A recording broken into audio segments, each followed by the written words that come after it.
ఎప్పుడు పని చేయాలో, ఎప్పుడు ఏది ఎలా వర్క్ చేయాలో దేవుడికి తెలుసు. నేను చెప్తున్నా నువ్వు అడిగినవన్నీ దేవుడు నీకు న్యాయం ప్రకారం ఇచ్చి ఉన్నాడని నమ్ము. నమ్మటం నీ పని, అది నువ్వు చేయాల్సింది. నువ్వు అడుగు, దేవుని మహిమార్థమై అడుగు, ప్రజల క్షేమార్థమై అడుగు, నీకు అవసరమైనవి కూడా న్యాయమైనవన్నీ అడుగు. అడుగు, తప్పులేదు, అడగమన్నాడు ఆయనే. కానీ అడిగినవన్నీ నాకు దొరికినాయా లేవని సందేహించొద్దు, విశ్వసించు. అవన్నీ నాకు అనుగ్రహించబడ్డాయని విశ్వసించు.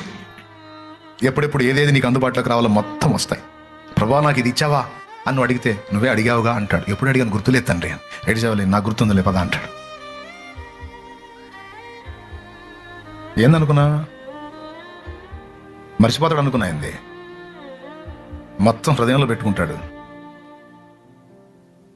ఏసయ్య అడిగి ఒక్కోసారి అడిగి మర్చిపోతాం, మనం అడిగిన సంగతి కూడా మర్చిపోతాం. కానీ నీకు ఆ సమయం వచ్చినప్పుడు నీకు అందుబాటులో తెస్తాడు దాన్ని. ఇదేంటి రావా అడిగావులేపా. ఇంకా ఇంకా ఆశ్చర్యకరమైన విషయం ఏంటంటే, కొన్ని నువ్వు అడగనివి నీ పక్షంగా ఏసయ్య అడిగి నీకు అందించేవి ఉన్నాయి. ఎందుకంటే లేఖనం స్పష్టంగా చెబుతుంది మన పక్షమును ఆయన విజ్ఞాపన చేస్తున్నాడని. మనం అడగనివి కూడా కొన్ని నా తండ్రి కలుపుతా ఉన్నాడు, నా ప్రభు కలిపి ఆయన అడిగి మన కార్యం చేస్తా ఉన్నాడు. ఎంత నమ్మదగిన దేవుడు, ఎంత ప్రేమమయుడు.